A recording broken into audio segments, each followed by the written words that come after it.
So guys, let's start with a new chapter called Newton's laws of motion. Okay, Newton's laws of motion. So what are the things we're going to study about in this particular chapter? Okay, so you have to know that first. First of all, Newton's laws of motion. We have studied about motion, but we haven't studied about cause of motion. पर हमने तो पढ़ा कि sir motion होता है, लेकिन किस वजह से मोशन होता है उसके बारे में नहीं पढ़ा हम लोगों ने अभी तक. ठीक है. So we need to study about that. So the study of cause of motion is called Newton's laws of motion. So there are certain laws that we follow. We don't follow actually. It is part of the concept of classical mechanics. ठीक है.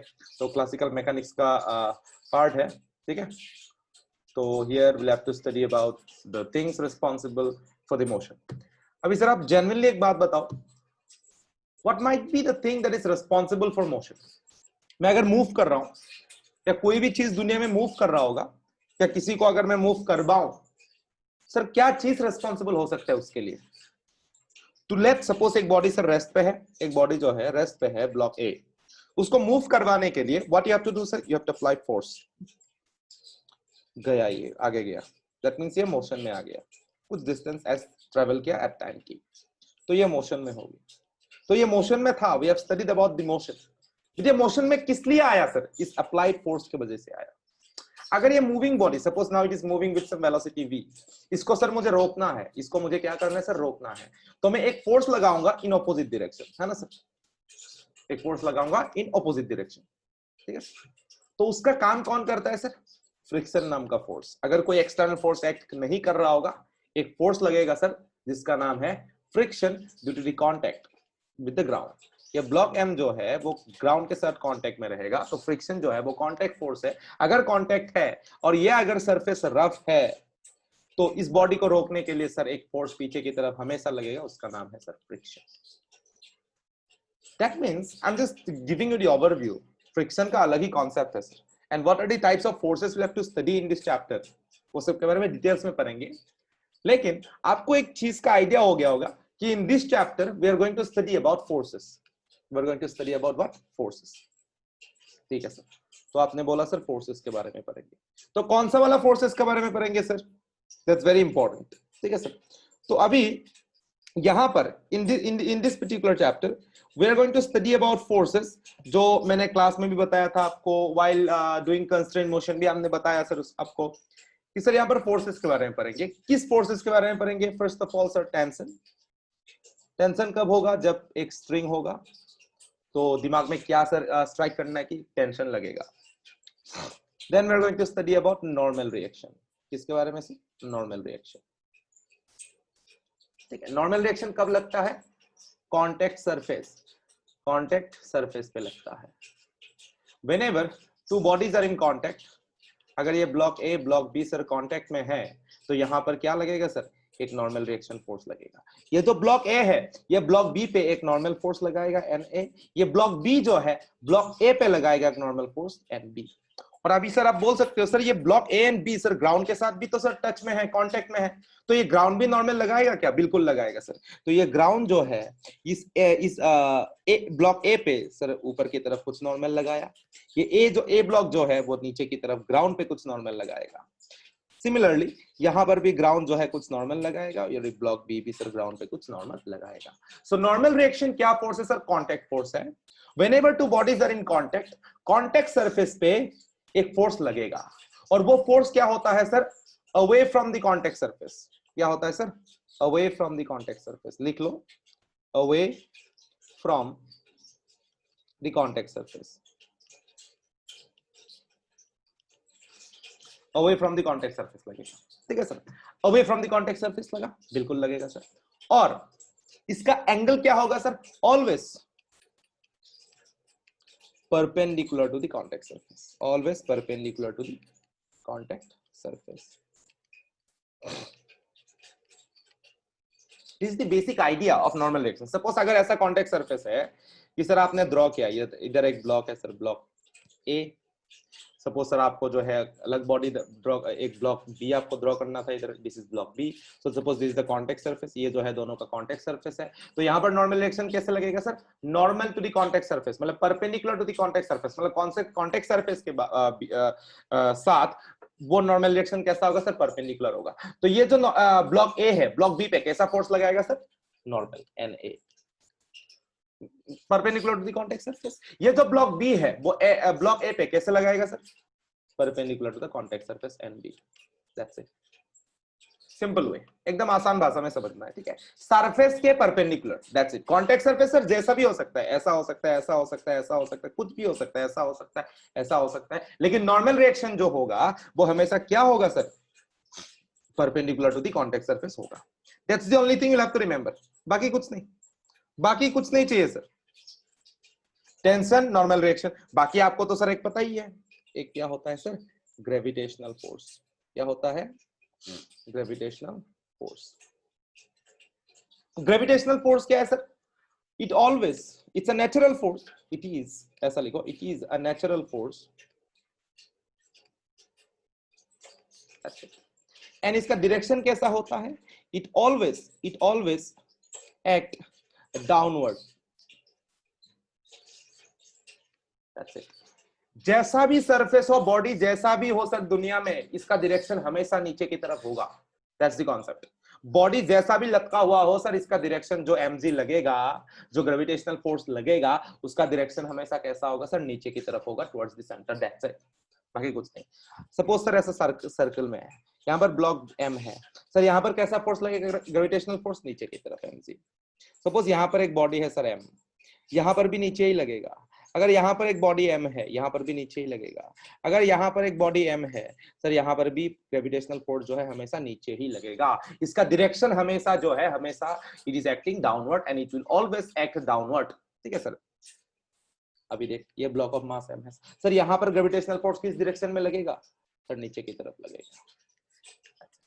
हमेशा body जैसा भी हो सकता, ऐसा हो सकता है, हमेशा जो है इसका डायरेक्शन नीचे की तरफ होता है, mg, ग्रेविटेशनल फोर्स mg।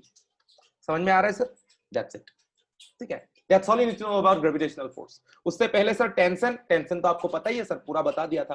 कोई भी सर ऐसा ब्लॉक ऑफ मास Ma है, ये ब्लॉक ऑफ मास Mb है, तो यहाँ पर जितना टेंशन होगा यहाँ पर भी उतना टेंशन होगा, लेकिन this tension has to be massless and inextensible. Inextensible क्या होना चाहिए? Massless and inextensible.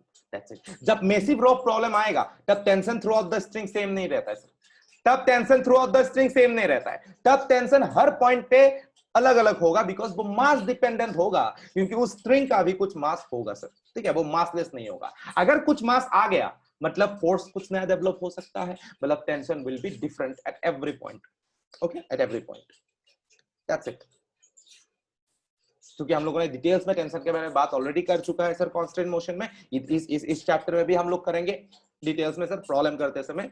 I tell you, ये टेंशन फोर्स, टेंशन जब भी सर स्ट्रिंग होता है तो आपको दिमाग में क्या सर मतलब आना चाहिए कि टेंशन फोर्स डेवलप होगा। नॉर्मल रिएक्शन कब कब आएगा? Wherever there is a contact surface, wherever there is a contact surface, wherever there is a contact surface, normal reaction तो आएगा ही आएगा। Wherever there is a contact surface, wherever there is a contact surface,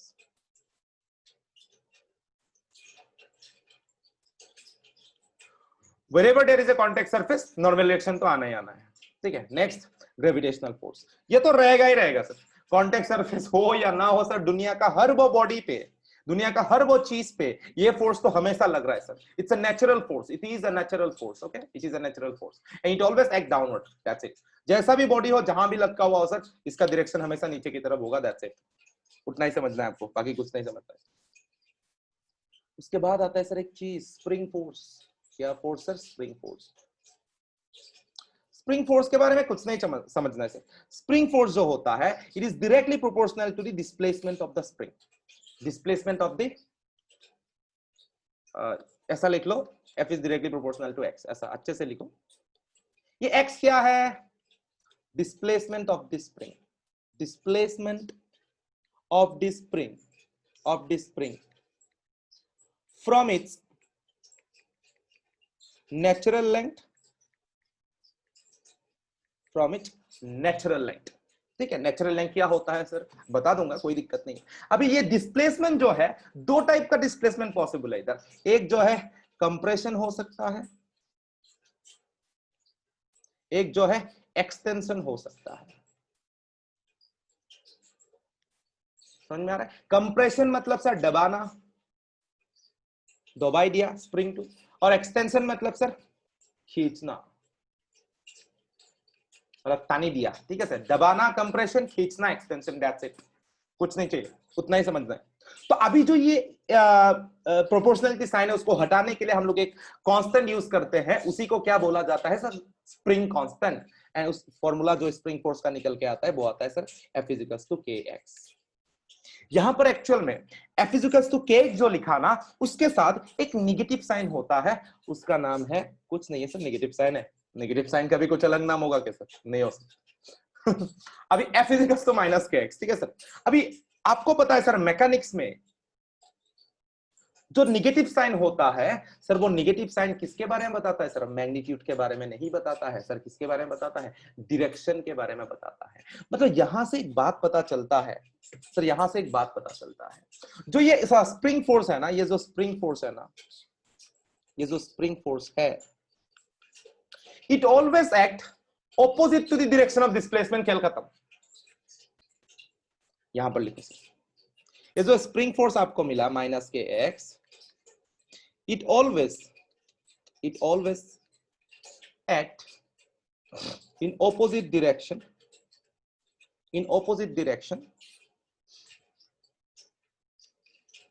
to the displacement. It always act in opposite direction to the displacement, or it always act in opposite direction of the displacement। वो आपका मर्जी है sir, आप जो भी बोल सकते हो। समझ में आ रहा है सर?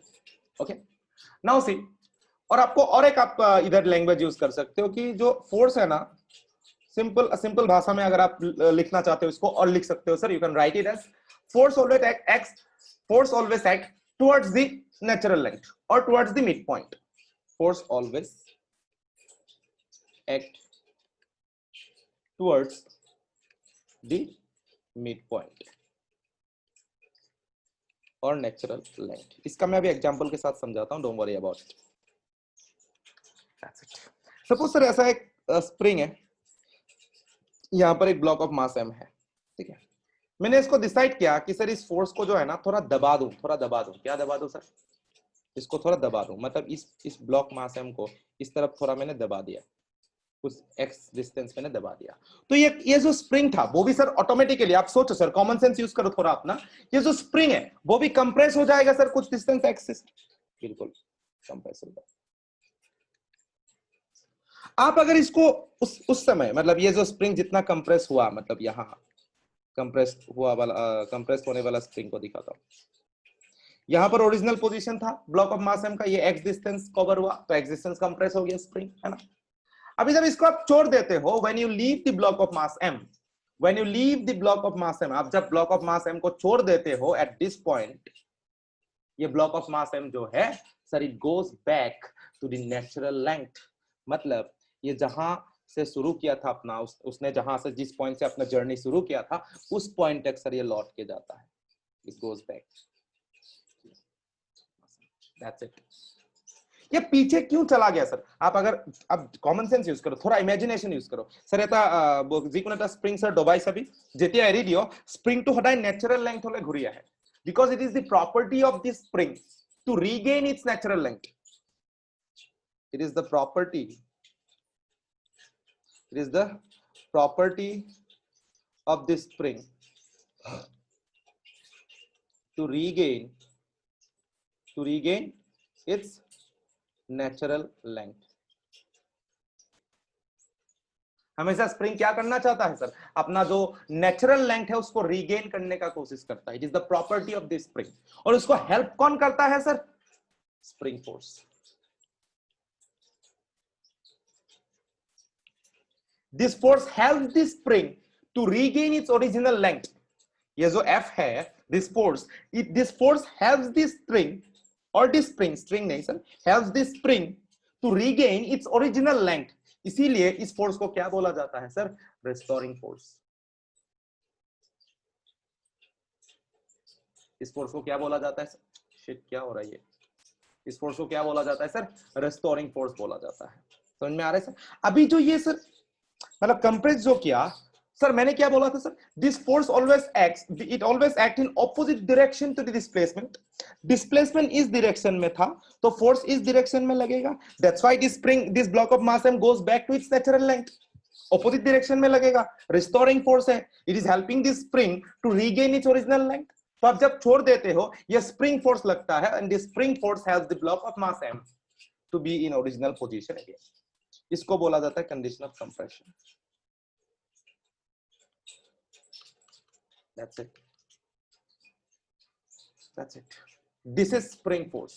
ये तो कंप्रेशन का एग्जांपल था सर। अगर मैं एक्सटेंड करूं, ये ब्लॉक ऑफ मास m है, ठीक है, इसको अगर मैं एक्सटेंड कर दूं ऐसा, थोड़ा एक्सटेंड कर दिया, थोड़ा एक्सटेंड कर दिया, यहां पर सर ओरिजिनल लेंथ था, ये जो है थोड़ा x डिस्टेंस एक्सटेंड हो गया, मतलब एटुक मैं टानी दिलू, या लगे टानी दिलू, suppose block of mass m को x खींच दिया मैंने, कुछ एक्सटर्नल फोर्स अप्लाई किया, मेरा मर्जी है, मैंने खींच दिया sir block of mass m को, तो ये जो स्प्रिंग है वो एक्सटेंड हो गया। ये किसका कंडीशन है सर? एक्सटेंशन का कंडीशन है। अभी सर यहां it was the natural length, natural length का पोजीशन जो था वो यहां था एट दिस पॉइंट। अभी थोड़ा एक्सटेंड हो गया, कितना डिस्प्लेस हुआ सर स्प्रिंग? x डिस्प्लेस हुआ। समझ में आ रहा है? x डिस्प्लेस हुआ, तो इस x को क्या बोलेंगे सर? एक्सटेंशन। क्या बोलेंगे सर? एक्सटेंशन। समझ में आ रहा है? किसका क्या बोलेंगे इसको? एक्सटेंशन। अभी जब मैं ब्लॉक ऑफ मास m पे फोर्स, एक्सटर्नल फोर्स जो मैं लगा रहा था उसको अगर मैं छोड़ दूं, अभी इस ब्लॉक ऑफ मास m को अगर मैं छोड़ दूं, तो अभी बता सर, ये ब्लॉक ऑफ मास m जो है वो पीछे की तरफ मूव करने लगेगा to regain its original length, जो भी नेचुरल लेंथ पे था वो रीगेन करेगा। दैट्स इट, सिंपल बात है। यहां पर मैंने जब एक्सटेंड किया बॉडी को, जब स्प्रिंग को मैंने एक्सटेंड किया सर, एक्सटेंशन किस डायरेक्शन में था? डिस्प्लेसमेंट किस डायरेक्शन में था सर? इस डायरेक्शन में था displacement, because I extended the spring. तो स्प्रिंग फोर्स जो रेस्टोरिंग फोर्स है वो किस डायरेक्शन में लगेगा? तो टुवर्ड्स द नेचुरल लेंथ ही लगेगा, but that means opposite to the x, और ये हमेशा ऑपोजिट टू द एक्स ही लगता है। तो जब मैं ब्लॉक ऑफ मास m पे जो एक्सटर्नल फोर्स में लगा रहा था उसको जब मैं छोड़ देता हूं, this block of mass m goes back to its original length, जो भी नेचुरल लेंथ था। Simple as that, as simple as that, that's it. समझ में आ रहा है सर? तो यहां पर भी फोर्स कितना लगा? माइनस के x. Now this x is what? Extension. वहां पर ये एक्स क्या था सर? यहां पर ये एक्स क्या था? कंप्रेशन। That's it. ये एक्सटेंशन, वो वाला था कंप्रेशन, बाकी कुछ नहीं। This is spring force. तो यहां से आपने क्या समझा सर? स्प्रिंग फोर्स जो है एक रेस्टोरिंग फोर्स होता है, हमेशा टुवर्ड्स द मिड पॉइंट लगता है। अभी सर एक बात बताना सर, नेचुरल लेंथ पे what is the value of spring force? Natural length पे सर 0। कि इसको इसका जरूरत ही नहीं है सर, इसका जरूरत ही नहीं है कि सर बॉडी जो है नेचुरल लेंथ पे है। वो ये फोर्स कब डेवलप होगा? जब ये बॉडी थोड़ा डिस्टर्ब होने लगेगा, कंप्रेशन हो सकता है और एक्सटेंशन हो सकता है, तब इसका जो है जरूरत आ जाएगा। समझ में आ रहा है? क्योंकि इसको अपना जो नेचुरल लेंथ है, नेचुरल लेंथ ऑफ द जो स्प्रिंग है उसको रिस्टोर करना है sir. It has to restore the natural length of this spring, that's why इसका नेसेसिटी आएगा। That is aptitude to minus, that's it, as simple as that. बाकी कुछ नहीं है सर, बाकी कुछ चाहिए भी नहीं। समझ में आ रहा है? That's it, this is spring force. Okay, अभी सर जो जिसके बारे में हम लोग इस चैप्टर में पढ़ेंगे वो सब आपने जान लिया। समझ में आ रहा है? टेंशन पढ़ लिया सर, नॉर्मल रिएक्शन पढ़ लिया सर, स्प्रिंग फोर्स पढ़ लिया, ग्रेविटेशनल फोर्स पढ़ लिया, और एक फोर्स का नाम आता है सर फ्रिक्शन। क्या है सर? फ्रिक्शन। ठीक है, फ्रिक्शन के बारे में बाद में पढ़ेंगे थोड़ा, ठीक है। उससे पहले हम लोग न्यूटन्स लॉज ऑफ मोशन को खत्म कर देते हैं, ठीक है। This particular concept friction is treated as an independent chapter because of its magnitude, okay, because of the length of the chapter, length of the concept. मतलब हम लोग को थोड़ा डीपली जाना पड़ता है सर, ठीक है। But still I will try and integrate the concept of friction while solving NLM. Don't worry about it, सब समझ में आ जाएगा sir. If you have understood till here, you can understand NLM properly, और मजे से समझ में आएगा। There is nothing to worry about it. Okay? Okay. अभी देख सर, मैसिव रोप प्रॉब्लम, स्प्रिंग है, कुछ भी है, वो सब हम लोग अच्छे से करेंगे धीरे धीरे। Okay, as we keep on solving problems, more and more problems, आप लोग सब सीखते जाओगे मजे से। This is the overview of the chapter, मतलब चैप्टर कैसा दिखने वाला है, चैप्टर कैसा होने वाला है, ठीक है। तो मैंने सिर्फ शुरुआत में बोला था this chapter is all about Newton's laws of motion, NLM. अभी एनएलएम, तो सर अगर मैं आपको बोलूं what does Newton's first law says, what does Newton's first law say, Newton's first law sir क्या बताता है न्यूटन्स फर्स्ट लॉ, क्या बताता है sir? What is the basic idea that you have about Newton's first law? Sir जब मैं Newton's first law के बारे में सोचता हूं ना, जब क्लास 9 में पढ़ता था, it talks about inertia, it talks about inertia, inertia of rest और inertia of motion, inertia of rest और इनर्शिया ऑफ मोशन। मतलब अगर बॉडी सर रेस्ट पे है, if it is at rest, if there is no external force acting, मतलब F external अगर zero है तो ये हमेशा रेस्ट पे ही रहेगा, that is the meaning of inertia of rest. अगर बॉडी पे सर ये कुछ कांस्टेंट वेलोसिटी v से जा रहा है सर, अगर कोई एक्सटर्नल फोर्स नहीं लग रहा होगा, यहां पर भी एक्सटर्नल फोर्स अगर जीरो है तो ये कंटिन्यूअसली मोशन पे ही रहेगा, it will continue to move with the same constant velocity throughout. This is called inertia of motion, this is called inertia of motion, this is called inertia of rest. So whenever we study about Newton's first law of motion, so this is the first and foremost idea that comes to our mind, because ये class 9 में ये concept हम लोगों ने सीख के आए, ठीक है सर। तो अभी देखो, मतलब जो भी डेफिनेशन है सर, एवरी कॉन्सेप्ट और sorry every object remains in a state of rest और in a state of motion if there is no external force acting on the body, है ना। सो वो सब डेफिनेशन है सर, नॉट इंपॉर्टेंट, आपको concept समझना है सर। ये समझ में आ गया, एफ एक्सटर्नल जीरो मतलब बॉडी रेस्ट पे ही रहेगा। अगर बॉडी कॉन्स्टेंटली कुछ वेलोसिटी से जा रहा है, अगर उस बॉडी पे कुछ एक्सटर्नल फोर्स नहीं लग रहा है तो वो उसी स्पीड से कंटिन्यूअसली जाता रहेगा। समझ में आ रहा है सर? यस। तो यहीं पर Newton's first law of motion से ही सर एक कॉन्सेप्ट निकल के आता है जिसका नाम है सर इक्विलिब्रियम। क्या निकल के आता है सर? इक्विलिब्रियम। सर इक्विलिब्रियम का मीनिंग क्या है sir? F net zero. Equilibrium का मीनिंग क्या है? F net zero. मतलब सम ऑफ वेट, ये पेन जो है बहुत डिस्टर्ब है, sum of total weight, weight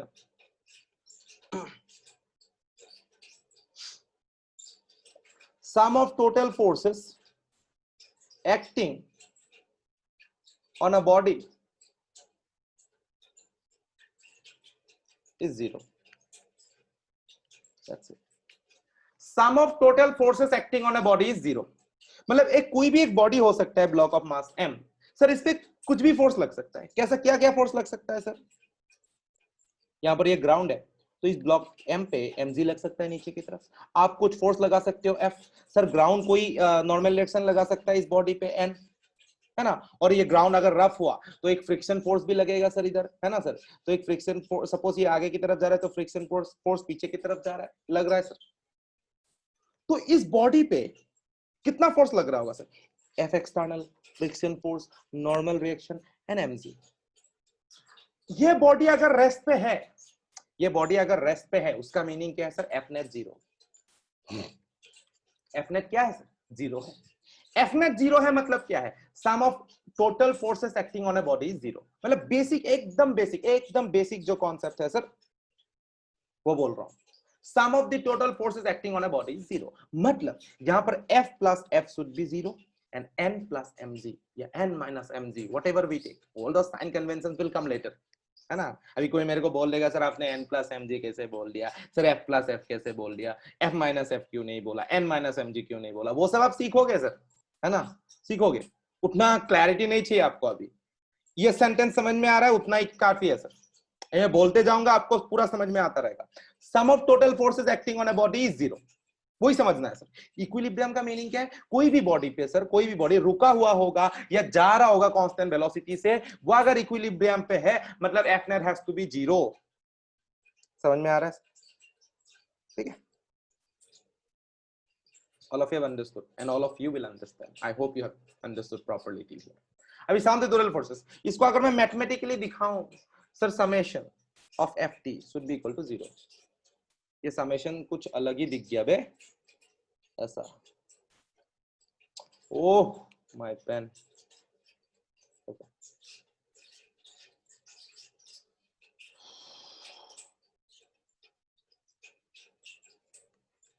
Sum of total forces acting on a body should be 0.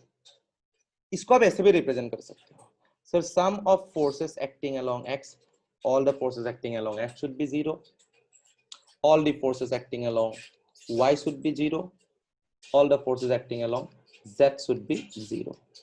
मतलब क्या है, ये जो मैंने दिया ना, this particular thing will help you to write the equation of the motion. समझ में आ रहा है ना? अभी एनएलएम सॉल्व करने के लिए you must know how to write the equation. तो इक्वेशन को लिखने के लिए this particular arrangement that you have seen will help you properly. fx sir along x direction जितना भी फोर्स लग रहा है सबको इक्वल टू 0 कर दो अगर इक्विलिब्रियम पे है तो, और अलोंग y जो भी फोर्स लग रहा है सर सबको इक्वल टू 0 कर दो. अलोंग z जो भी लग रहा है सर सबको इक्वल टू 0 कर दो. अगर मैं ऐसा बोलूं, yes this is the correct thing. तो से समझना कैसे है इसको सर? सपोज सर एक सर वो समझ लो सर, यहाँ पर एक बॉडी है, ठीक है, ऐसा ब्लॉक ऑफ मास m है. मैंने बोला सर यहाँ पर कुछ टेंशन है, यहाँ पर भी एक स्ट्रिंग से लटका हुआ है सर, लटका हुआ है, ठीक है. तो मैंने बोला इसका डायरेक्शन इसका 37 डिग्री है, यहाँ पर जो है ये 53 डिग्री है, मान लो कोई दिक्कत नहीं है ना, ऐसा है. मैंने बोला ये जो बॉडी ऑफ मास m है ये इक्विलिब्रियम पे है, मूव कर सकता था लेकिन ये क्या है सर, इक्विलिब्रियम पे है, इक्विलिब्रियम. ओके सर, इक्विलिब्रियम का मीनिंग क्या है sir? F net has to be 0. F net has to be 0 मतलब total force acting on this block of mass m should be 0. अभी टोटल फोर्स क्या लग रहा होगा सर? नीचे हमेशा mg तो रहेगा ही रहेगा, because that is a natural force, वो तो रहेगा ही रहेगा. और बाकी क्या है सर? बाकी कुछ नहीं है, दो स्ट्रिंग है. दो स्ट्रिंग है तो टेंशन तो लगना ही लगना है. अगर दो स्ट्रिंग है तो टेंशन तो लगना ही लगना है. मैंने मान लिया सर यहाँ पर T1 लगा, यहाँ पर जो है T2 लगा, और यहाँ पर इस तरफ T2. अभी मैं रिजॉल्व करूंगा इसको, बिफोर रिजोल्यूशन में उसके बारे में नहीं बोलते. यहाँ पर T1 लगा, यहाँ पर T2 लगा. Now this T2 and T1 are forces. आपको पता है T1 and T2 are what? Forces. These are forces. Force क्या होता है सर? एक वेक्टर क्वांटिटी होता है. पता नहीं होता तो लिख लो, force is a vector quantity. सबको पता होता है ये वेक्टर क्वांटिटी. अगर वेक्टर क्वांटिटी है and it is at an angle theta with either X और वाई, उस वेक्टर क्वांटिटी को क्या करना है सर? रिजॉल्व करना है. So T2 comes out to be T2 cos 37. ऊपर की तरफ लगेगा सर T2 sin 37. T1 यहां पर हो गया सर T1 cos 53. ऊपर की तरफ लगा सर T1 sin 53. मैंने बोला सर ये बॉडी जो है वो इक्विलिब्रियम पे है, so total forces acting on this body should be 0. खेल खत्म. क्या करना है? Summation along x direction should be equal to 0. Total force acting along y should be equal to 0. So total forces acting along x क्या क्या है sir? x direction में देखना क्या क्या है सर, देखो. पॉजिटिव x डायरेक्शन में ये फोर्स लग रहा है, नेगेटिव x डायरेक्शन में ये फोर्स लग रहा है. सिंपल बात है. क्या हो गया ये स्प्रिंग? हाँ ऐसा लग रहा है. तो क्या करोगे आप? सिंपल बात है सर, T2 cos 53 प्लस ये तो नेगेटिव x डायरेक्शन में है तो उसको मैं क्या करूंगा सर? माइनस में लिखूंगा, minus T2 cos 37 should be equal to 0. ये हो गया सर इक्वेशन 1. अभी Fy should be also 0. Equilibrium मतलब क्या है सर? टोटल फोर्सेस जो भी डायरेक्शन में हो 0 होना है. तो आपको सर लिखने का तरीका क्या है सर? x के अलोंग सबको इक्वेट करो 0 के साथ, y के अलोंग सबको इक्वेट करो 0 के साथ, z में अगर होता है तो z के अलोंग सबको इक्वेट करो 0 के साथ. खेल खत्म हो गया, खेल खत्म हो गया. That's it. ओके अभी देख y के अलोंग सर, y के अलोंग ऊपर की तरफ कितना फोर्स लग रहा है sir? T2 sin 37 and T1 sin 37. तो मैंने क्या लिखा? T2 sin 37 plus T1 sin 37, sorry sin 53. mg नीचे तो नीचे मैंने माइनस ले लिया, negative y should be equal to 0. That's it. तो यहां से आपको दो इक्वेशन मिल गया. ये प्लस माइनस माइनस हो जाएगा, ये भी प्लस माइनस माइनस हो जाएगा. सो T2 cos 53 will become T2 cos 37. समझ में ना? इक्विलिब्रियम में है इक्विलिब्रियम पे है मतलब क्या है, all the forces equal, all the forces have to be equal and opposite, है ना, all the opposite forces have to be equal, अलग अलग लैंग्वेज में भी आप बोल सकते हो। तो यहाँ से दो इक्वेशन मिल गया। So this is the way of writing equation, this is the way we write equation. जो भी कंडीशन गिवन होता है, this is the way we write equation. और इक्वेशन लिखने का और तरीका है सर, आप सीखते जाओगे, don't worry about it. Equilibrium जब मैं बोलता हूं, कौन सा सेंटेंस याद रखना, ये चीज याद रखना है। सेंटेंस क्या याद रखना है, फोर्सेस, आई मीन ऐसा लिखो, नहीं ऐसा लिखो, फोर्सेस, ऐसा लिखो, opposite forces have to be equal in magnitude. Opposite forces have to be equal in magnitude, that's it.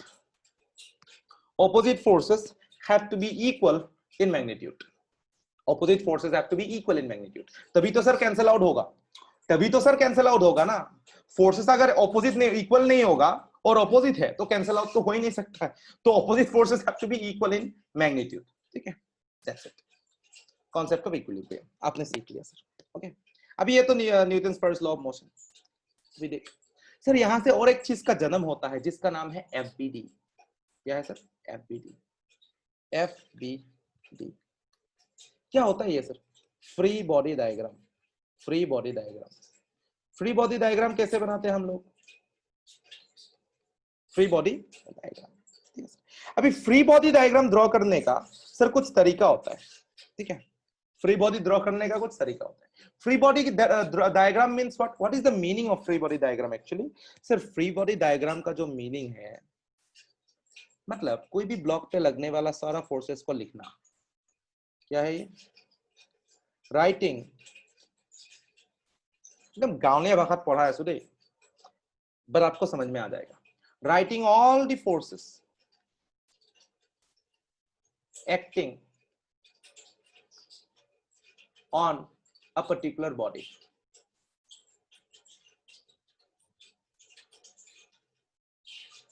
That's it.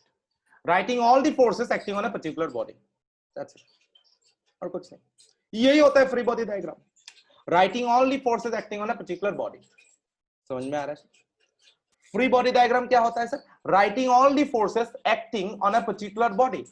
इस बॉडी पे जितना भी फोर्स लग रहा होगा उसका फ्री बॉडी डायग्राम। इस बॉडी को अगर मैं ऐसा मान लूं, ये बॉडी एम है सर, यहाँ पर फोर्स सर mg लग रहा है, ओके सर। यहाँ पर कुछ फोर्स एक्सटर्नल ऐसा लग रहा है सर, हाँ सर। फ्रिक्शन सपोज आगे की तरफ लग रहा है सर, हाँ सर। तो और नॉर्मल रिएक्शन ऊपर की तरफ लग रहा होगा अगर कॉन्टैक्ट सरफेस होगा। This is the FBD, writing all the forces acting on a particular body. अगर आपको आप एक भी फोर्स आपसे छूट जाता है तो आपका इक्वेशन ही गलत हो जाएगा। तो FBD is the most important part. आप जब यूट्यूब में ये सब गॉड्स ऑफ फिजिक्स से आप फिजिक्स सीखते हो, they keep on saying FBD draw करो, एफबीडी ड्रॉ करो, बोलता होगा है ना, आपने सुना होगा। Those gods of physics mean what is the meaning of free body diagram, what do they mean by the term free body diagram. Sir this is the meaning. समझ में आ रहा है? हमेशा जो है इट इज ऑलवेज एडवाइज कि जब भी आप फिजिक्स का प्रॉब्लम करते हो sir, it is always advise कि एफबीडी हमेशा ड्रॉ करो। एफबीडी ऐसा ड्रॉ करो कि जो क्वेश्चन गिवन है ना उसको ये डायग्राम जो है पूरा डिस्क्राइब कर दे, so that you can directly start the problem solving, so that you can directly start the problem solving. समझ में आ रहा है? So that's why drawing the FBD is very important. Free body diagram, तो free body diagram draw करते समय ना there are certain things that you have to consider, ठीक है। पहली बात लिखो, नीचे एक लिख लेना, forces to be considered, forces to B, मैंने तो बोल ही दिया था ऑल द फोर्सेस आपको ड्रॉ करना है, बट उससे भी मैं प्रिसाइसली आपको दे देता हूं, मतलब प्रिसाइसली मैं मेंशन करके देता हूं। Forces to be considered while drawing the free body diagram. Forces to be considered while drawing the FBD, free body diagram. पहला sir gravitational force,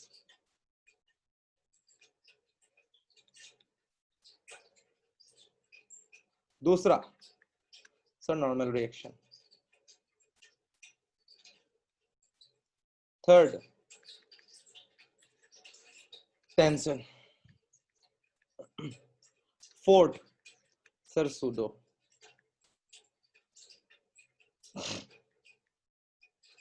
force.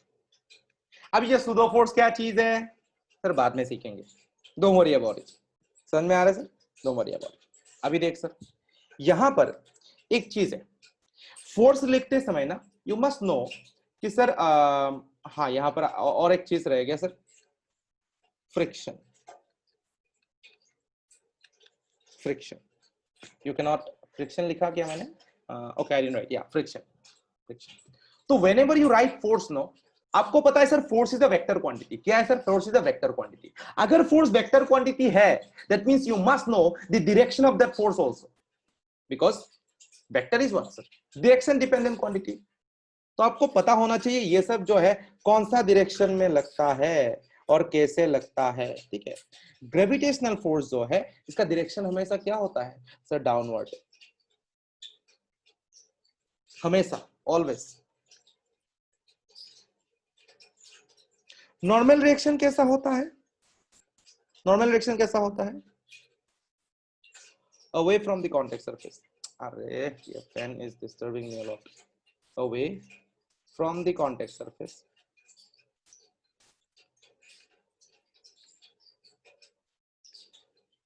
and perpendicular to the contact surface.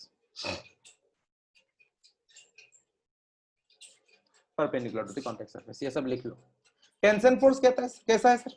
along the string, along the string और रोप। इसको आप रोप भी बोल सकते हो, string भी बोल सकते हो, वो डिपेंड करता है सर ऑथर के ऊपर, वो किस कैसे लगाया, ठीक है, कैसे लगाया, ठीक है। अभी सुडो फोर्स कैसे लगता है सर? पता होगा, ये जब मैं सुडो फोर्स पढ़ाऊंगा तब आपको मैं डिटेल्स में बताऊंगा, but now we just try and have an idea. Pseudo force always acts in opposite direction to, in opposite direction to the acceleration of the frame of reference. Friction किस तरफ लगता है? फ्रिक्शन किस तरफ लगता है? Opposite to the relative motion, opposite to the body of motion मत बोल देना sir, it opposes the relative motion, not the motion. Friction जो होता है ना sir, friction is a necessary evil. Class 9 तक हमको लगता है कि जो फ्रिक्शन जो होता है ना सर, ये फ्रिक्शन जो है ना हमेशा बॉडी को अपोज करता है, अपोज करता है, अपोज करता है। सर नहीं, गलत है। फ्रिक्शन हमेशा अपोज नहीं करता है सर, सपोर्ट भी करता है। That's why friction is considered to be a necessary evil. समझ में आ रहा है ना? Very necessary evil. समझ में आ रहा है? तो ये किसको अपोज करता है सर? मोशन को अपोज नहीं करता है सर, रिलेटिव मोशन को अपोज करता है। So it always acts in opposite direction to the relative motion. भाई फ्रिक्शन के बारे में हम लोग डिटेल्स में पढ़ेंगे बाद में, don't worry about it. Okay guys, okay, that's all. This is the basic concept of I mean the way you need to draw FBD, ठीक है। फ्री बॉडी डायग्राम कैसे ड्रॉ करना है, अगर आप ये पॉइंट मतलब आपका याद रह गया, अगर this things whatever I have written, अगर ये आपको आपके पास है तो you can always draw FBD. और अगर आपको एफबीडी ड्रॉ करना आ गया, आपको एनएलएम में, मैकेनिक्स में कोई छू नहीं सकता है, given the fact that you already have the concepts of the I mean whatever necessary, ठीक है। जो भी आपको चाहिए वो अगर कॉन्सेप्ट है तो nobody can stop you from solving the problem. If you can draw the FBD well, you will definitely get the answer. समझ में आ रहा है? अभी मैं ये जो फोर्सेस लिखा ना, these are common forces. ऐसा नहीं कि आपको कोई अलग फोर्स वो लोग नहीं देगा सर, दे सकता है। जैसे मोस्ट ऑफ द केसेस में कुछ सर वो लोग एक्सटर्नल फोर्स दे देगा, उसको भी आपको ड्रॉ करना पड़ेगा। बट दीज आर जो है ना, ये सब कॉमन फोर्सेस रहता है, because gravitational force is sir natural force, वो रहना ही रहना है। नॉर्मल रिएक्शन सर जब भी कांटेक्ट में होगा तो सर नॉर्मल रिएक्शन लगना ही लगना है, तो डेफिनेटली कांटेक्ट में तो मोस्ट ऑफ द टाइम होगा ही बॉडीज, तो इसको नॉर्मल रिएक्शन तो लिखना ही लिखना है। टेंशन फोर्स कैसा सर, जब भी स्ट्रिंग में होगा टेंशन फोर्स का दिमाग में लाना है। समझ में आ रहा है सर? और सुडो फोर्स जब भी आप एक एक्सेलरेटिंग फ्रेम से देख रहे हो तो सुडो फोर्स लगेगा ही लगेगा, वो सब डिटेल्स में हम लोग करेंगे। And then friction always opposite to the relative motion. अगर रफ सरफेस है तो फ्रिक्शन का बात आना है दिमाग में। अगर सरफेस रफ है, अगर सरफेस रफ है तो फ्रिक्शन का बात आना है। अगर सरफेस स्मूथ है तो फ्रिक्शन का बात नहीं आना है। सर यहां पर दिमाग में एक बात घुसा लो, लिख लो, friction will enter the picture only if surface is rough, otherwise never.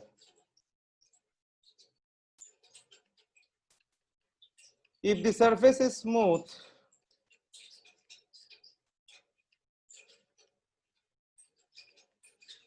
friction zero. F क्या है? फ्रिक्शन है. That's it. That's it. और कुछ नहीं चाहिए, और कुछ नहीं चाहिए. This is the concept you need to be able to solve problems. भाई कुछ नहीं चाहिए सर. NLM में ये सब कॉन्सेप्ट चाहिए था. क्या चाहिए सर? आपको फोर्सेस के बारे में जानना था, आपने जान लिया. टेंशन क्या होता है, नॉर्मल रिएक्शन कैसे लगता है, you know already. Gravitational force कैसे लगता है, you know already. Spring force कैसे लगता है, यू नो ऑलरेडी. ये this is spring force and then friction, ये स्प्रिंग फोर्स का ही है. Okay. Newton's laws of motion, ये फर्स्ट लॉ था, आपने सीख लिया. इक्विलिब्रियम का कॉन्सेप्ट आपने सीख लिया. इक्विलिब्रियम पढ़ते पढ़ते हम लोग कहाँ पहुंच गया सर? एफबीडी तक पहुंच गया सर, है ना. एग्जांपल मैंने दिया है, एफबीडी तक पहुंच गया. आपको एफबीडी ड्रॉ करना आ गया. These are the forces you'll have to consider, and then friction will enter the picture only if the surface is rough, otherwise never. If the surface is smooth, friction का value 0. और क्या ही चाहिए. अभी next आते हैं sir Newton second law. Newton second law, ठीक है. अभी सर न्यूटन सेकंड लॉ क्या बताता है? न्यूटन सेकंड लॉ क्या बताता है?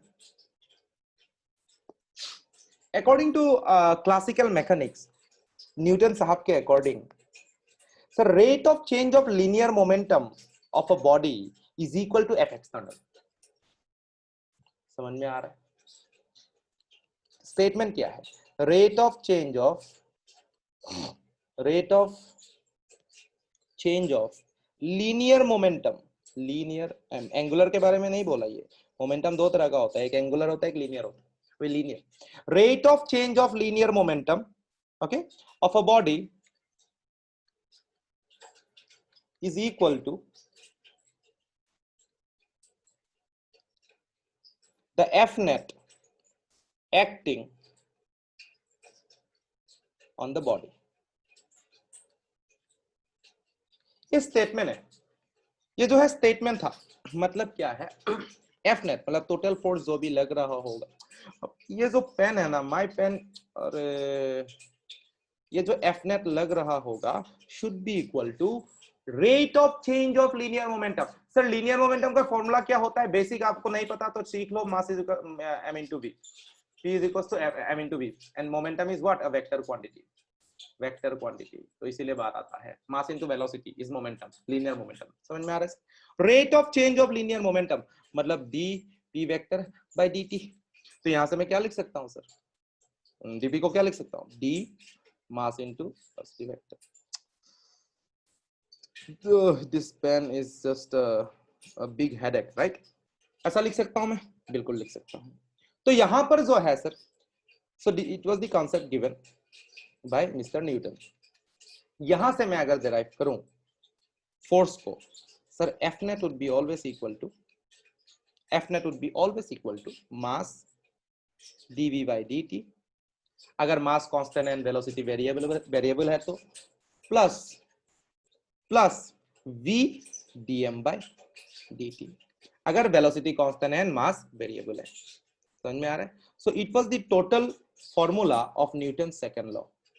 बट हम लोग पढ़ते क्या है sir? F net is equals to mass into air net. हम लोग पढ़ते ही हैं सर. क्यों पढ़ते हैं ऐसा? क्योंकि सर हम लोग जो मास होता है ना, उस मास को हम लोग कांस्टेंट मान लेते हैं. अभी हम लोग क्लासिकल मैकेनिक्स में जो भी मास पढ़ेंगे ना, उस मास को क्या मान लेते हैं सर? हम लोग कांस्टेंट मान लेते हैं. वेरिएबल मास का कॉन्सेप्ट अभी आएगा, उसको छोड़ो. वहां तक पहुंचने से पहले एंड वेरिएबल मास का कॉन्सेप्ट को छोड़कर एक सिचुएशन आता है, सिर्फ उस सिचुएशन को मैं आपको समझा दूंगा। तो वेरिएबल मास का सिचुएशन को छोड़कर बाकी सब सिचुएशन में मास m जो है वो हम लोगों के लिए हमेशा कांस्टेंट रहता है। इसीलिए dm by dt मास अगर कांस्टेंट है, मास अगर कांस्टेंट है तो dm by dt क्या हो गया सर, जीरो हो गया। That's it. dv by dt क्या होता है सर, एक्सेलरेशन होता है। खेल खत्म हो गया। F net equals to m Newton second law. और क्वेश्चन सर इसी में बनता है, क्वेश्चन का क्या बनता है सर, इसी में बनता है। ठीक है, फिर से पेन का गड़बड़ी। ये होता है Newton second law sir. I hope you are understanding everything. समझ में आ रहा है? F is equals to m n। Question तो इसी में बनता है sir. F net is equals to m a net। F net मतलब sir total force, total mass, total acceleration जो भी होता है। एक्सेलरेशन, टोटल एक्सेलरेशन मतलब क्या? एक्सेलरेशन ऑफ द सिस्टम और acceleration of the body, whatever. Okay, अभी sir और एक ये तो क्या है सर, एक डिराइव्ड फार्मूला है। This is not Newton second law. Newton second law तो ये है जो भी हम लोगों ने पढ़ा, लेकिन ये डिराइव्ड फार्मूला है एक, और आपको इसी को 90% केसेस में यूज करना है। बट सर एक कंडीशन आता है, वेरिएबल मास सिचुएशन। वेरिएबल मास सिचुएशन बोल दो, कंडीशन बोल दो, कुछ नहीं।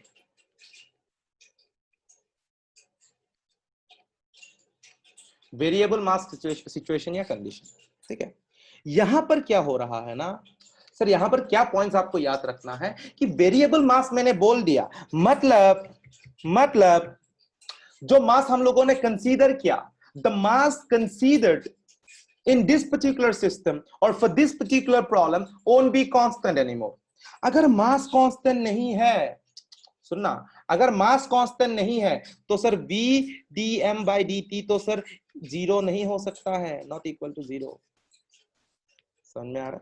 Not equal to zero. तो जब भी वेरिएबल मास के बारे में आपने पढ़ा, हमेशा सर इस टोटल फोर्स ऑफ टोटल जो फोर्स का फॉर्मूला है, mass is equal to dv by dt plus v to dm by dt, इसको हमेशा यूज करो। Always use this, always use this in case of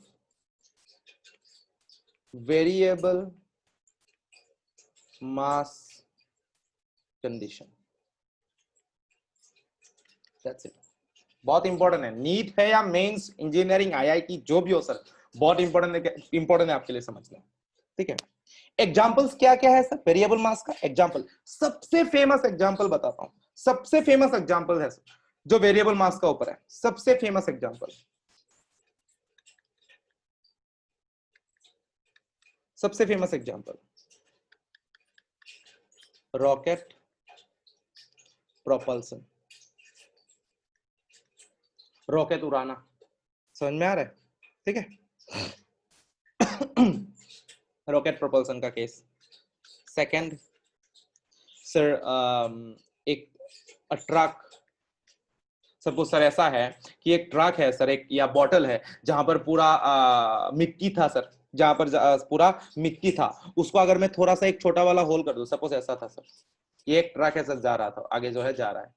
ठीक है, यहाँ पर मैंने एक छोटा सा होल कर दिया, यहाँ पर पूरा मिट्टी था, जो भी था, ग्रेन था, मिट्टी था, पैडी था, जो भी व्हाटएवर इट माइट बी। तो ये आगे जा रहा है कुछ वेलोसिटी v से सर, यहाँ से कंटिन्यूअसली मतलब जो है सैंड इज फॉलिंग डाउन या ग्रेन इज फॉलिंग डाउन, है ना, ग्रेन इज फॉलिंग डाउन। तो यहाँ पर अंडर वाला जो मास था, total mass of the sand, total mass of the grain जो भी था सर, ये क्या है सर, क्या हो रहा है सर, वेरी कर रहा है, because it is constantly decreasing decreasing decreasing. तो यहाँ पर मास कांस्टेंट नहीं है, यहाँ पर मास वेरिएबल है।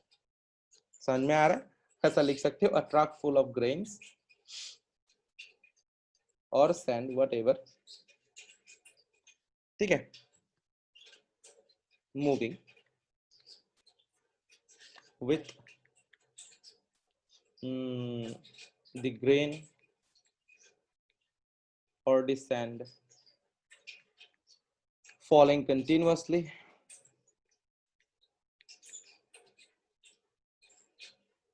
from a hole down the truck। That's it, लिख सकते हो, कोई दिक्कत नहीं। या ऐसा बोल सकते हो आप, ऐसा भी आप इमेजिन कर सकते हो सर, अगर ऐसा है कि ये ट्रक जा रहा था, है ना, ये ऊपर जो है नीचे जो भी खाली पोर्शन है, यहाँ पर continuously rain is falling down, तो कंटिन्यूअसली यहाँ पर पानी जो है पूरा एक्युमुलेट हो गया और इतना बड़ा बार इधर जो है बाढ़ आ गया सर, फ्लड आ गया, फ्लड। तो ये भी क्या है सर, कंटिन्यूअसली यहाँ पर मास जो है इंक्रीज हो रहा था, ये भी वेरिएबल मास का कॉन्सेप्ट, वेरिएबल मास का कॉन्सेप्ट। दैट्स इट, ठीक है, दैट्स इट। समझ में आ रहा है, इज द कंडीशन। तो वेरिएबल मास कंडीशन में ना, मोस्ट ऑफ द केसेस में हम लोग एक्चुअल में we don't study about the increment in the mass, we always study about the amount of mass that decreases, ठीक है, मोस्ट ऑफ द केसेस में, मतलब, ठीक है, ऐसा हम लोग पढ़ते हैं।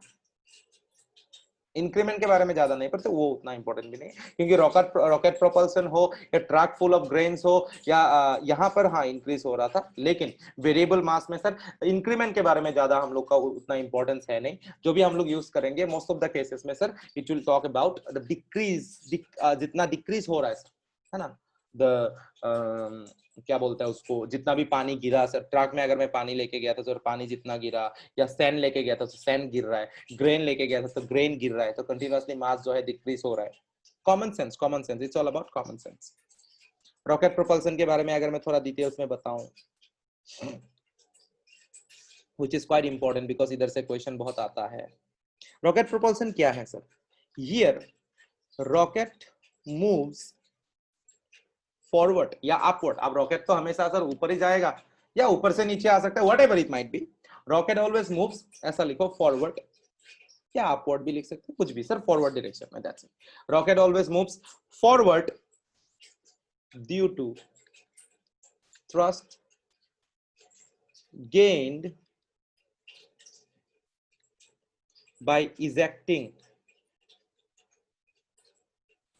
exhaust gas, exhaust, अरे गैस बोल दिया क्या मैंने, गैस नहीं, अरे एग्जॉस्ट गैस, ठीक है। इसीलिए क्या होता है ना, मतलब जब आप रॉकेट को जब देखते हो, मतलब मैं आपको एक थोड़ा एक आइडिया दे देता हूँ रॉकेट का। ये रॉकेट है सर, ठीक है, ये रॉकेट है, ऊपर जा रहा है सर, है ना।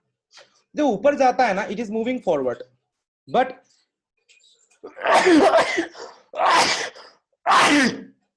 सॉरी फॉर दैट, है ना। तो आप देखते हो कंटिन्यूअसली जो है यहां से फायर निकल रहा है सर। ये क्या है सर? एग्जॉस्ट गैस, यही तो होता है एग्जॉस्ट गैस। तो ये कंटिन्यूअसली इजेक्ट कर रहा है, किस डायरेक्शन में सर? बैकवर्ड। एग्जॉस्ट गैस ऐसा लिख लो, in backward direction. Sorry for that because it's quite late, already 3 o'clock in the morning I think, yeah, so that's why it's fine. So this is the concept, okay, in backward direction। तो ये जो है, ये जो पीछे की तरफ इसने इजेक्ट किया ना एग्जॉस्ट गैस, वही हेल्प करता है। This is also property of Newton's third law of motion, action reaction pair जैसा काम करता है, उसे हम लोग बाद में सीखेंगे, ठीक है। तो इट गोस अपवर्ड, उस वेलोसिटी से ऊपर जाता है। समझ में आ रहा है सर? That's it. तो दैट्स व्हाई जो है ना यहाँ पर mass of the rocket continuously decreases. तो यहाँ पर भी डिक्रीज का बात ही कर रहा है, इंक्रीमेंट का कुछ बात नहीं हो रहा है, ठीक है, डिक्रीमेंट का ही बात चलता है इधर भी, ओके। एनीवेज, तो ये होता है सर न्यूटन सेकंड लॉ का। इसका जो ये जो असली में ये जो चैप्टर है ना, this chapter is a study of F naught is equals to m n h only, simple बात है। बाकी आप किसी भी चीज के नहीं बारे में नहीं, बाकी सब तो सर इसको हेल्प करेगा, है ना, बाकी सब तो हम लोग प्रॉब्लम तो क्लास में करेंगे। So this is the concept. This is the concept that you have to learn. बाकी क्या है सर? और एक चीज, न्यूटन्स थर्ड लॉ। जो रॉकेट प्रोपल्सन का जो एग्जांपल है ना, वो न्यूटन्स थर्ड लॉ पे ही गिरता है। Newton's third law, Newton's third law, Newton's third law क्या बताता है sir? Whenever one body exerts a force on another body, ठीक है, the second body ये सब थ्योरी है, मतलब उतना भी फालतू लगता है। मतलब body, second body always exerts equal and opposite force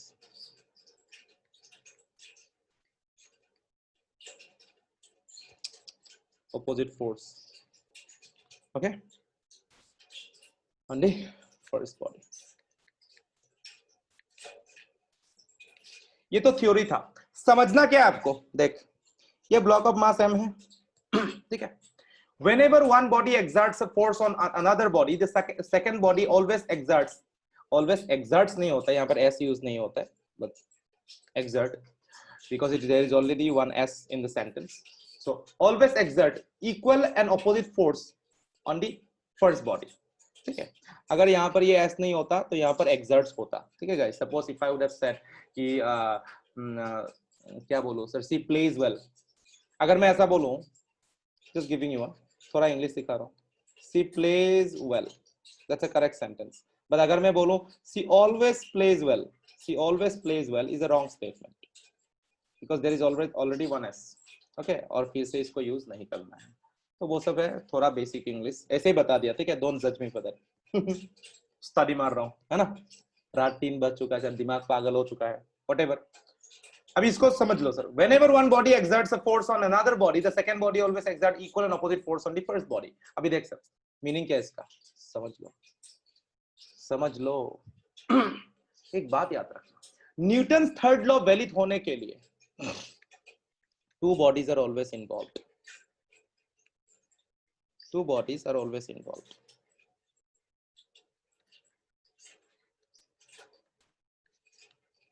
और ये जो फोर्स लग रहा है ना, first on the second, forces, कितना फोर्स लगे, 2 फोर्सेस ऑलवेज एक्ट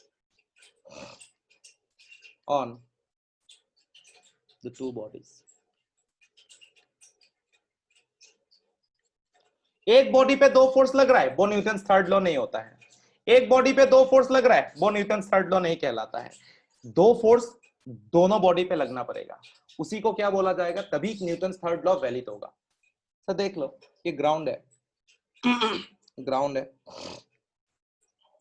ये ब्लॉक ऑफ मास m है, ठीक है सर।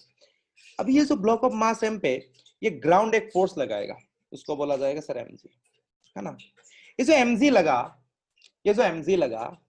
समझ में आ रहा ना, ये जो mg लगा, mg तो नेचुरल फोर्स होता है। mg को अगर मैं छोड़ भी दूं, हाँ ले लो, कोई दिक्कत नहीं, mg इसका वेट है। इस ब्लॉक ऑफ मास m को जो अर्थ है ना, it is pulling this mass m down with some force mg, ठीक है। इसलिए जो है ये जो ब्लॉक ऑफ मास m है, वो ग्राउंड पे कितना फोर्स लगा रहा है सर, mg फोर्स लगा रहा है। It has been pulled down by the gravity. अगर आप mg पे कंफ्यूज नहीं होना चाहते थे तो आप ऐसे भी लिख सकते थे कि ब्लॉक ऑफ मास m जो है ग्राउंड पे सर n1 लगाते हैं और ग्राउंड m पे n2 लगाते हैं, आप लिख सकते थे, कोई दिक्कत नहीं, but n1 n2 both are equal only, equal and opposite. अभी देख यहां पर mg लग रहा है सर, ये सरफेस इस ब्लॉक ऑफ मास m पे ऊपर की तरफ, ये सरफेस इस ब्लॉक ऑफ मास m पे क्या लगाएगा sir, contact force, contact surface है। तो ये ground block of mass m पे एक ऊपर की तरफ नॉर्मल रिएक्शन लगाएगा जो इक्वल होगा mg के साथ एंड ऑपोजिट, ये नॉर्मल रिएक्शन, सिंपल। अभी देख सर, अभी यहाँ पर Newton's law, third law valid है कि नहीं बताओ।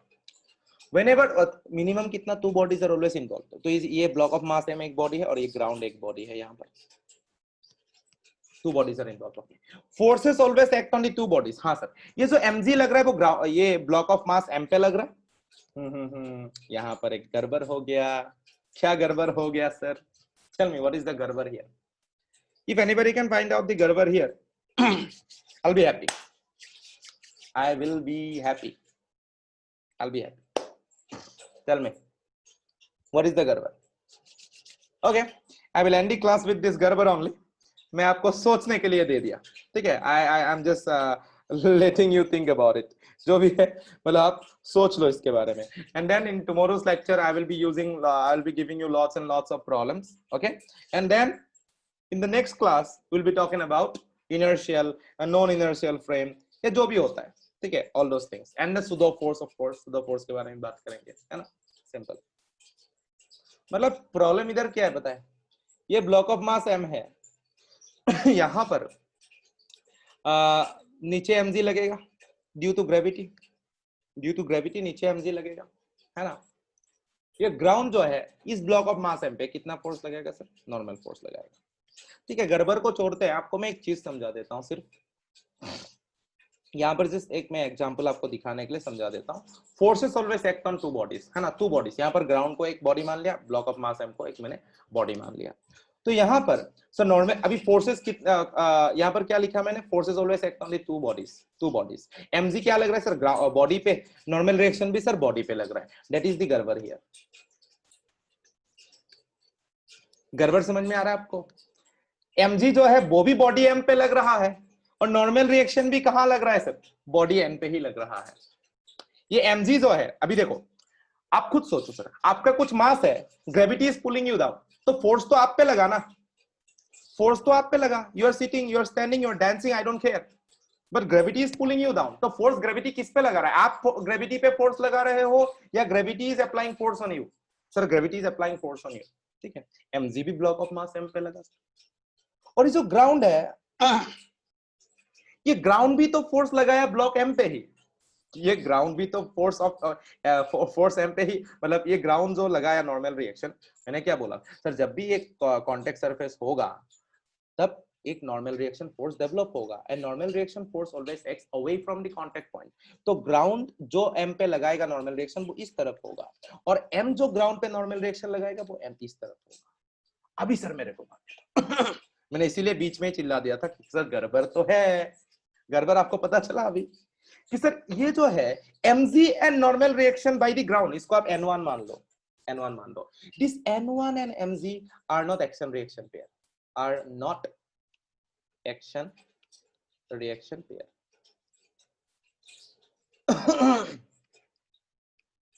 They are not action reaction pair. Why? Because no, n1 and mg are acting on the same body, because n1 and mg both are acting on the same body, because n1 and mg are acting on the same body. लेकिन action reaction pair होने के लिए condition क्या है?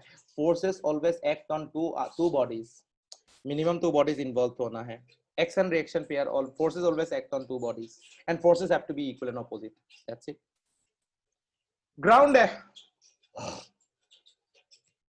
Equal and opposite तो है, समझ में आ रहा है सर? mg भी इक्वल एंड ऑपोजिट है n1 से, लेकिन ये mg लग रहा है ब्लॉक ऑफ मास m पे। सर ये नॉर्मल रिएक्शन भी ग्राउंड के वजह से ब्लॉक m पे ही लग रहा है ना।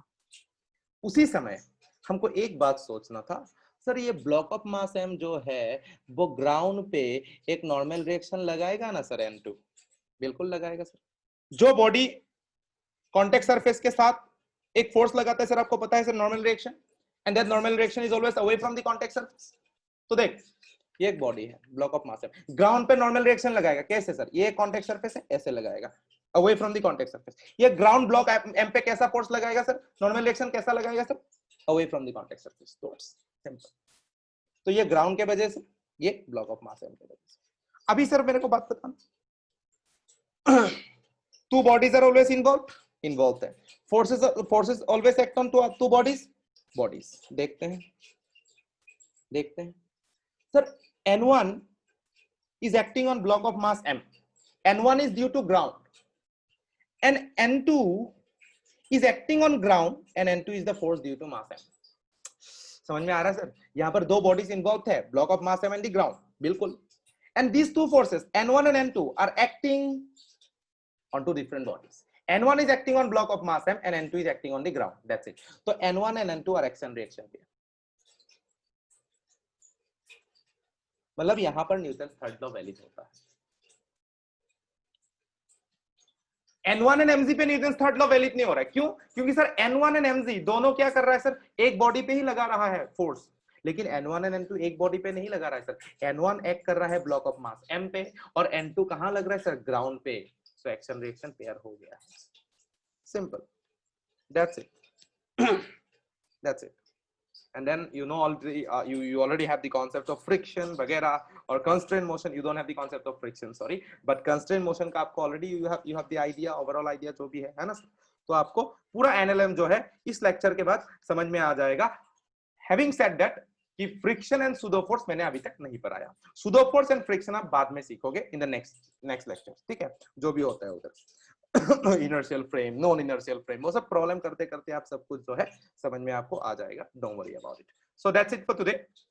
Before entering tomorrow's class, I mean today mornings class, today morning नहीं होगा सर, वो गुड आफ्टरनून हो जाएगा, है ना, मतलब आफ्टरनून हो जाएगा, तो वो 1 बजे से. Before entering my class please go through this video, only then you will understand. Before entering my class please go through the video, this lecture. ठीक है, थैंक यू. Let's rock. अभी सर यहाँ पर आपको थोड़ा बहुत डाउट हो सकता है, लेकिन क्लास में आपको सब समझ में आ जाएगा वंस यू सॉल्व प्रॉब्लम्स. अभी एकदम ध्यान से देखना, इस पूरे लेक्चर को बहुत ही ध्यान से देखना. Laws of motion, classical mechanics जो भी है. नेक्स्ट ये हम लोगों ने सीखा forces, gravitational, spring force. Yes sir, yes sir, yes sir, yes sir, जो भी है. Super, we have learned everything. इस चैप्टर में जो भी हमको सीखना है सब मेजर चीज हम लोगों ने सीख लिया. That's it. Thank you guys. Good night. For some of you, it's going to be good morning as well. Okay, goodbye.